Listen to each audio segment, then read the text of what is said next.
Hi friends, welcome to flavour studio. இன்றைக்கி நம்ம சேனலில் வீட் ஃப்ளவர் ஸ்வீட் பிஸ்கெட் எப்படி செய்கிறதுன்னு பார்க்க போகிறோம். நம்ம சேனலில் நிறைய வீட் ஃப்ளவர் ரெசிபிஸ் போட்டிருக்கோம். அந்த வகையில் இந்த ஸ்வீட் ரெசிபி பார்த்தீங்க அப்படின்னா ரொம்பவும் குறைவான நேரத்தில் ரொம்ப குறைவான பொருட்களை வச்சு நீங்கள் ரெடி பண்ணிடலாம். இந்த வீட் ஃப்ளவர் பிஸ்கெட் வந்து நீங்கள் ஸ்டோர் பண்ணி வச்சு ஒரு 3 to 6 months வரைக்கும் கூட சாப்பிட தரலாம்.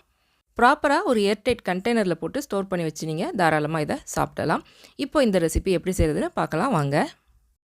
இன்றைக்கி இந்த ரெசிபிக்கு நான் 1 கப் அளவு வீட் ஃப்ளவர், அதாவது கோதுமை மாவு எடுத்திருக்கேன். இப்போ இதில் ஒரு 1/4 டீஸ்பூன் அளவு உப்பு சேர்த்துக்கலாம். அப்புறம் ஒரு 2லேருந்து 3 டீஸ்பூன் அளவு வெள்ளை எள்ளு நான் சேர்த்துக்கிறேன். உங்கள்கிட்ட வெள்ளை எள்ளு அல்லது கருப்பு எள் எது இருந்தாலும் நீங்கள் அதை சேர்த்துக்கலாம். அப்புறம் இதில் ஒரு 3/4 டீஸ்பூன் அளவு ஏலக்காய் தூள் வந்து நான் சேர்த்துக்கிறேன்.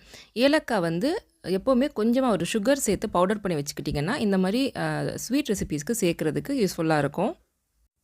அப்புறம் இதில் ஒரு 4 டேபிள் ஸ்பூன் அளவு பவுடர் பண்ண சுகர் சேர்த்துக்கிறேன். கடைசியாக இதில் 2 டேபிள் ஸ்பூன் அளவு நெய் வந்து நான் சேர்த்துக்கிறேன். இதில் வந்து டேபிள் ஸ்பூன் அப்படின்னு பார்த்தீங்கன்னா நம்ம நார்மலாக எல்லா வீடுகளிலும் யூஸ் பண்ணக்கூடிய அந்த கரண்டி தான் நான் வந்து யூஸ் பண்ணியிருக்கேன். நீங்கள் அதையே வந்து யூஸ் பண்ணிக்கலாம். ஒருவேளை உங்களுக்கு ஏலக்காவோட வாசனை பிடிக்காது அப்படின்னா நீங்கள் அதை ஸ்கிப் பண்ணிவிட்டு வேறு ஏதாவது ஃப்ளேவருக்காக எசன்ஸ் கூட நீங்கள் சேர்த்துக்கலாம்.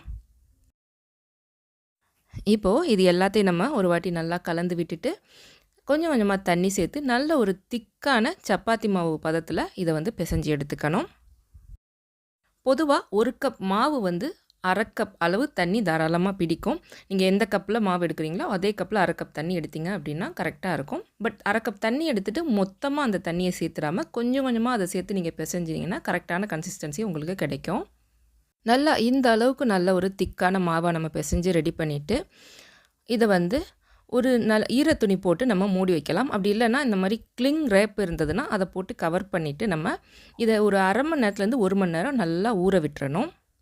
சாதாரணமாக நல்ல ஒரு பிளேட் போட்டு கூட நீங்கள் மூடி வைக்கலாம். காற்று போகாமல் இருக்கணும். நம்ம காற்று பட்டுச்சு அப்படின்னா அந்த மாவு மேலே சீக்கிரமாக ட்ரை ஆகிரும், காஞ்சி போயிடும். அதுக்காக தான், அதை அவாய்ட் பண்ணுறதுக்காக தான் நம்ம இதை வந்து நல்லா டைட்டாக மூடி வைக்கிறது.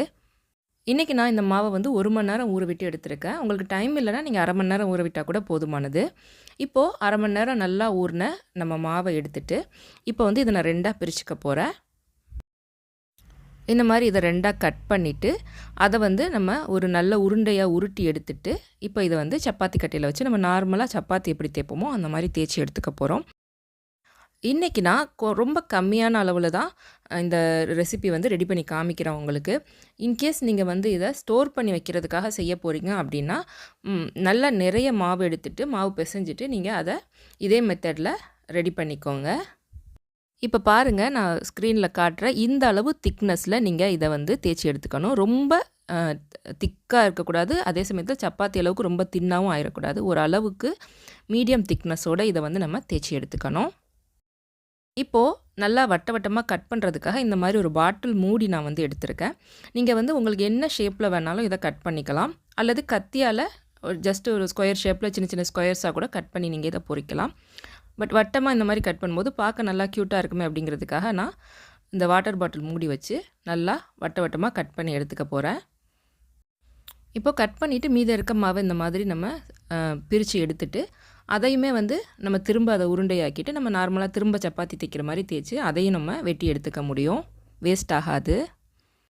இப்போது நல்லா ரவுண்ட் ஷேப்பில் வெட்டி எடுத்த பிஸ்கெட்ஸை ஒரு மாவு தூவின பிளேட்டில் வந்து நான் இந்த மாதிரி அடுக்கி வச்சுக்க போகிறேன். ஒன்று மேலே ஒன்று ஒட்டாமல் இந்த மாதிரி அடுக்கி வச்சுக்கோங்க. இன்றைக்கி நான் எடுத்த அளவுகளுக்கு இந்த அளவு பிஸ்கெட்ஸ் வந்து எனக்கு கிடச்சிச்சு. ஸோ உங்களுக்கு அதிகமாக வேணும்னா அதுக்கு தகுந்த மாதிரி நீங்கள் கால்குலேட் பண்ணி மாவு அதிகம் சேர்த்துக்கோங்க.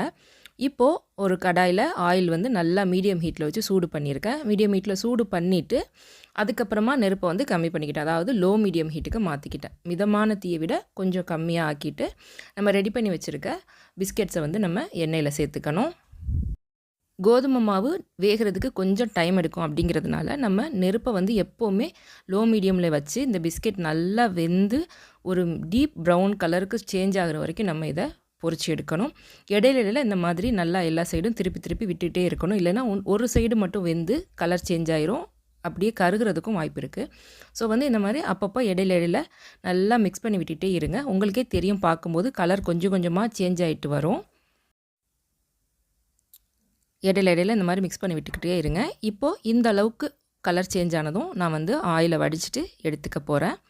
நல்லா இதை வந்து எண்ணெயை வடிச்சிட்டு எடுத்துட்டு ஒரு டிஷ்யூ பேப்பரில் வச்சிங்க அப்படின்னா அதில் உள்ள ஆயிலெல்லாம் வந்து டிஷ்யூ பேப்பர் வந்து இழுத்துக்கும். இந்த பிஸ்கெட் வந்து எண்ணெயை இழுக்காது. பட் நம்ம பொரிச்சு எடுத்ததோடு அதில் இருக்கிற எண்ணெயை வந்து ரிமூவ் பண்ணுறதுக்காக நான் சொல்கிறேன். இப்போது இதை வந்து நம்ம உடனே சூடாக எடுத்து சாப்பிட்டு பார்த்தோம் அப்படின்னா கொஞ்சம் வேகாத மாதிரி இருக்கும். கொஞ்சம் ஆறுனதுக்கப்புறம் தான் அதோட கிறிஸ்பினஸ் வந்து ஃபுல்லாக உங்களுக்கு தெரியும். வேகலையோ அப்படின்னு நினச்சிக்காதீங்க. கொஞ்சம் ஆற விட்டுட்டு பாருங்கள். அப்போ தான் கரெக்டான உங்களுக்கு அந்த கிறிஸ்பினஸ் கிடைக்கும். ஸோ நல்லா ஆறுனதுக்கப்புறமா என்ன பண்ணுங்கள், நல்ல ஒரு டைட்டான மூடி உள்ள பாட்டில்லையோ கிளாஸ் ஜார் அல்லது சில்வர் டப்பாலையோ நீங்கள் வந்து போட்டு ஸ்டோர் பண்ணி வச்சுக்கலாம். ஸோ நீங்களும் ட்ரை பண்ணி பாருங்கள். கட்டாயம் உங்கள் எல்லாருக்கும் பிடிக்கும் அப்படின்னு நான் நம்புகிறேன். இந்த ரெசிபி நீங்கள் ட்ரை பண்ணி பார்த்தீங்கன்னா உங்களோட ஃபீட்பேக்ஸை மறக்காமல் நம்ம சேனலில் கமெண்ட் செக்ஷனில் என் கூட ஷேர் பண்ணிக்கோங்க. இதே மாதிரி ஈஸியான ரெசிபீஸ்க்கு நம்ம ஃப்ளேவர் ஸ்டுடியோ சேனலை சப்ஸ்கிரைப் பண்ணிக்கோங்க. சீக்கிரமே உங்களை இன்னொரு ஈஸியான ரெசிபியோடு நான் சந்திக்கிறேன். அது வரைக்கும் take care, bye bye. Thanks for வாட்சிங்.